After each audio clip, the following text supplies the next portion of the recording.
I started in the state's attorney's office in 1990. One of the first cases I handled was a just misdemeanor theft. The victim was 80 years old, Mrs. Smith. Mrs. Smith was walking down the street when this 18-year-old thug jumped on top of her, took her to the ground, and stole her purse. Unfortunately for him, when he turned the corner, he ran right into a Chicago police officer. So he was arrested. Let me tell you about Mrs. Smith. She not only came to each and every court date, she would call me every single day in between the court dates. And finally I said, Mrs. Smith, what do you want out of this case?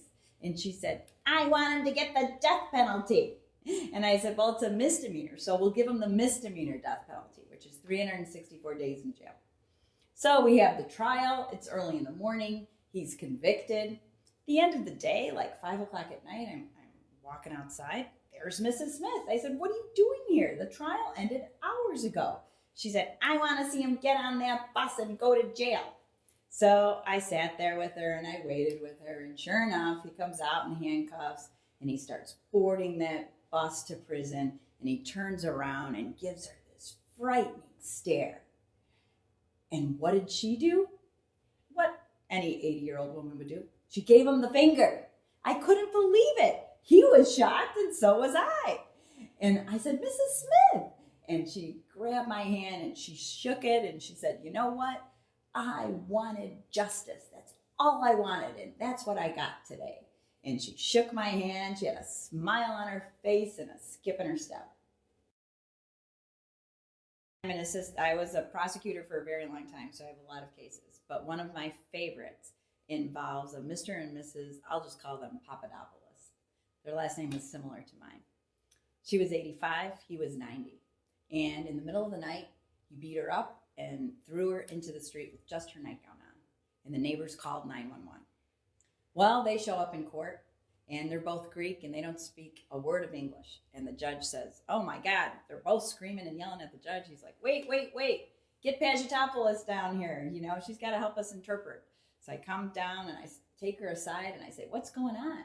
And she's like, you know what? He beat me up and this has been going on for a while and I want to prosecute him.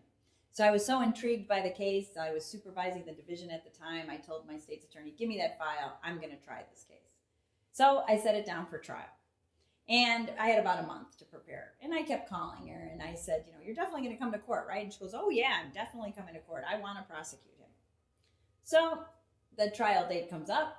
He walks in with his Greek lawyer and she's nowhere to be found. And his lawyer tells me, you're going to dismiss the case, right? I said, no way. I'm going forward. He's like, well, the victim's not even here. And I said, no, she'll be here. Let's wait. So I convinced the judge to let us wait for an hour.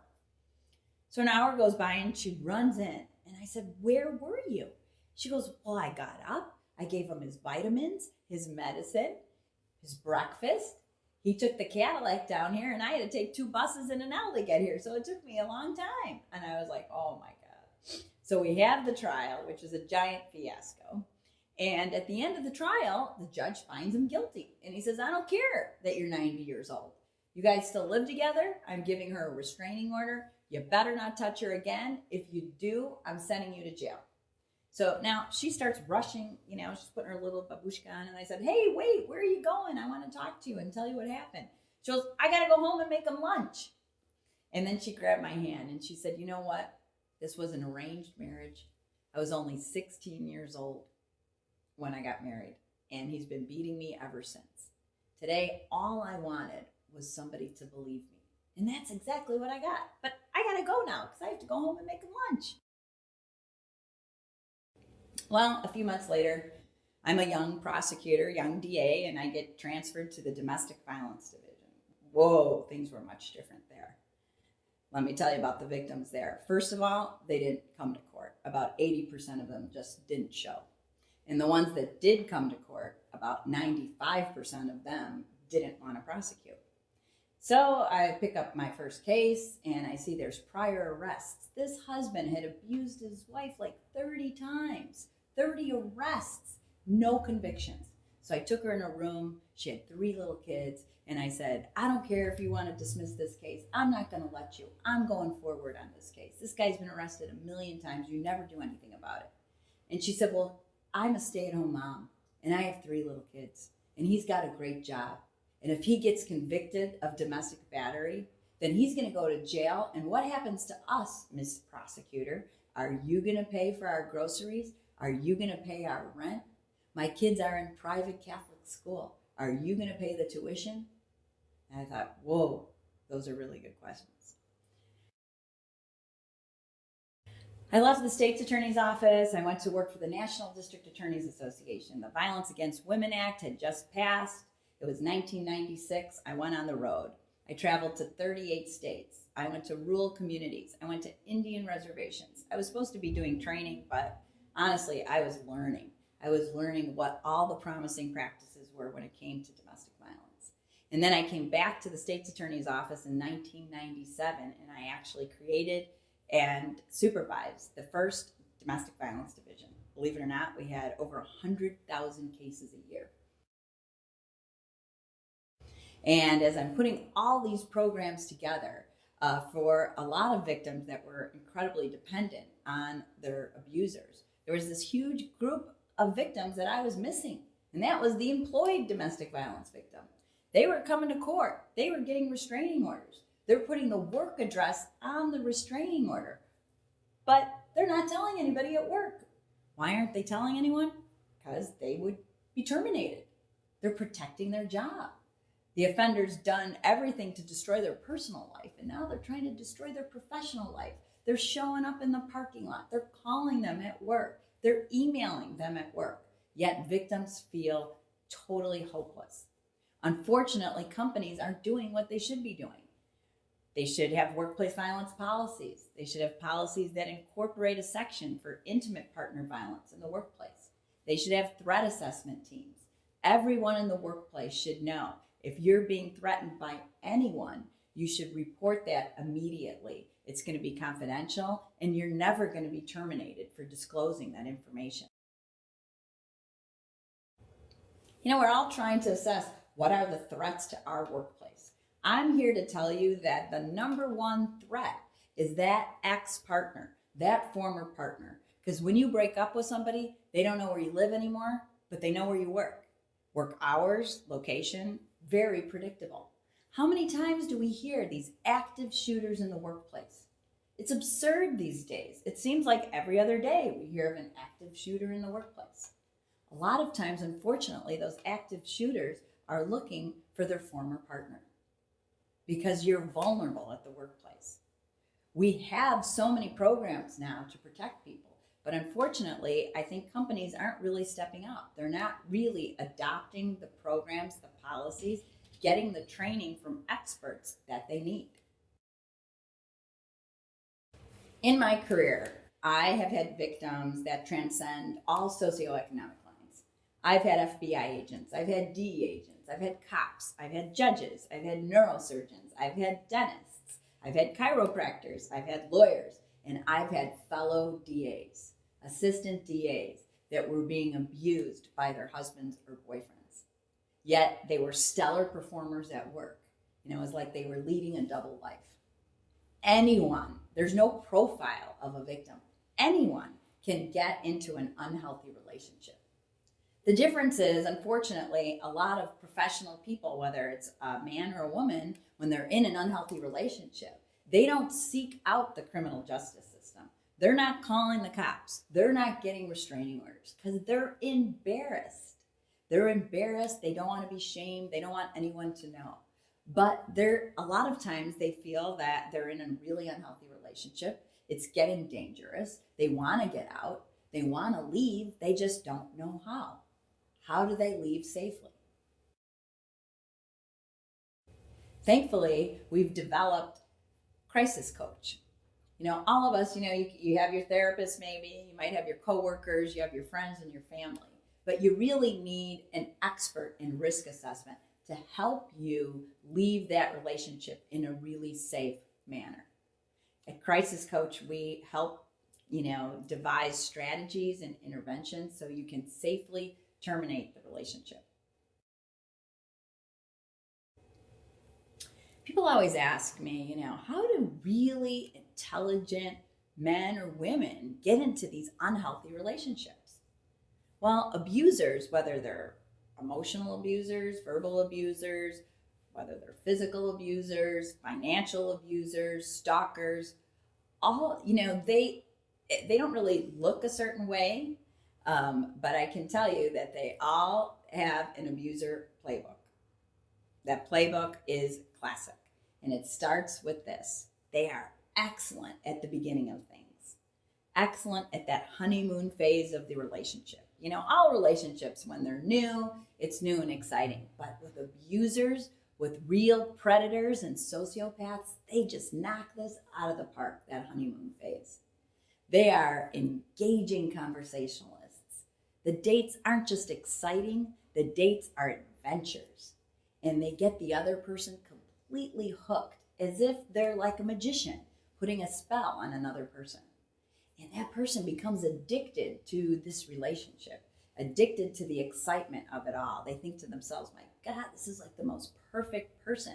I've never felt like this before. It's like a euphoric state.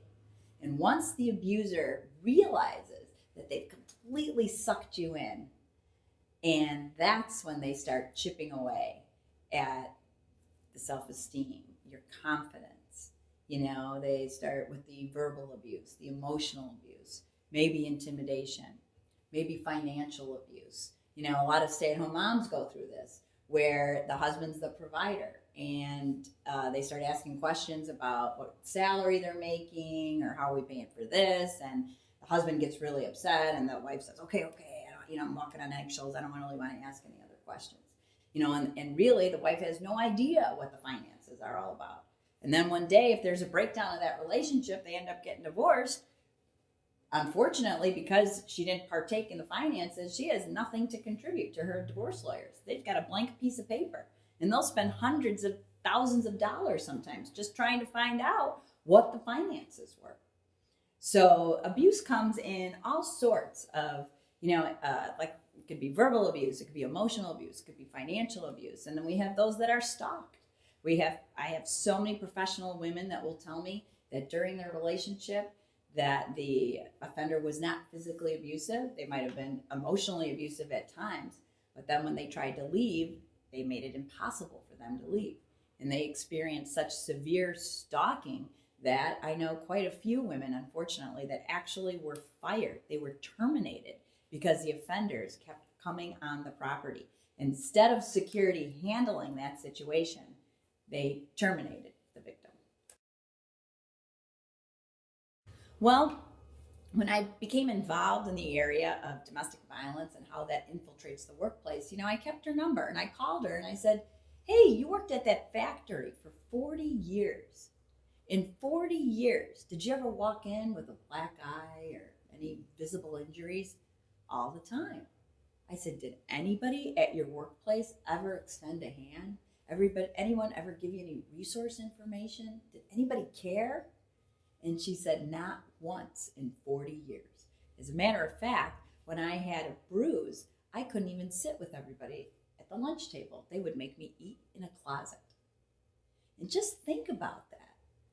40 years, if one person would have reached out to this woman, they could have extended the quality of her life, the power of the coworkers have to really make a difference in someone that's a victim of domestic abuse. But this story has a happy ending. I am pleased to admit that, to share with you that she got a divorce. And she said, you know what? Whatever years God gives me on this earth, for the first time in my life, I want to live them in peace.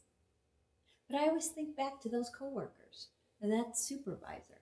If they would have just extended some resources to this immigrant woman who didn't speak English, who didn't have any family here, they could have really extended the quality of her life.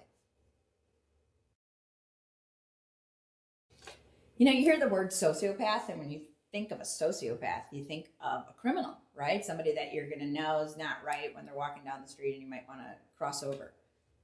Not anymore. Sociopaths blend right in with all of us. There's no way you could possibly identify just by looking at photos whether or not somebody's a sociopath. They say now that it's almost 1 in 11 people can be considered a sociopath. Sociopaths in suits. They make the most dangerous abusers because they're so manipulative. They're so charming. But remember one thing about sociopaths. They really can't feel. They can't feel. They're narcissists. They only care about themselves. So what they do is they watch a lot of television, a lot of movies, and they actually sort of memorize things. Like if this happens, this is the appropriate response. They're great at sending flowers and sending gifts and writing the right things on cards, and able to really manipulate and use power and control tactics to dominate their victims. But once they turn on you, the sociopaths can be the most dangerous kind of abuser. In the prosecutor's office, we would always say, just do the right thing. We would ask juries all the time, do the right thing. One group of abusers that just never gets it right, abusers that bankrupt marital estates during the divorce. I can't tell you how many women I've come across. They're living in $1 million home. The next thing you know, they're in their parents' basement. They're selling their ring, their jewelry, vases, whatever they can get their hands on just to pay the grocery bill, put gas in their tank. What's going on with their ex? Oh, you see, their ex bankrupts the marital estate, but then goes on to live the same lifestyle they were living before, living in $500,000 or $1 million condominiums or homes. But on paper, their mom and dad bought it for them, or the trust bought it, or the business bought it. And they managed to continue to live the first-class lifestyle. The children and the ex-wife are lots of times living a completely different lifestyle than their father. And unfortunately, the court system really can't do much in divorce court because a lot of these individuals are very crafty. So on paper, it looks as though they don't own the condominium. It's their business that owns it, or their parents bought it for them, or the trust bought it for them. And every paper they produced, the judge is sitting there going, I know you're living this rock star lifestyle, and here your wife's at her parents' home in the basement with your kids, but I can't do anything about it because on paper, I don't know what you did with the money. And they may have thought that they've outsmarted everyone, the court system, their ex-wife, all the lawyers. But you know what? You haven't outsmarted us because we're going to get you. And we're going to shame you into doing the right thing.